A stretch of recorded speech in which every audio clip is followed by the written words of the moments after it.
Mga boss, nahanap ko na kung sino yung author o may gawa ng batas kung bakit tayo may tinatawag na provincial rate.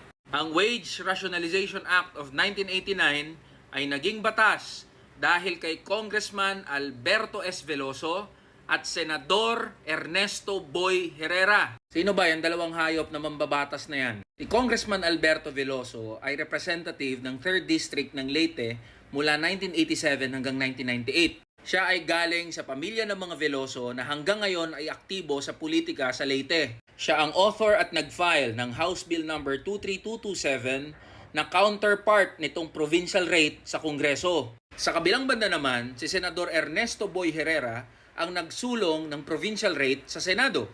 Bukod doon mga boss, itong si Herrera ang dahilan kung bakit tayo may tinatawag na endo o kontraktualisasyon. Siya kasi ang principal architect o nag-legalize ng endo o 555 dahil sa tinatawag na Herrera Law.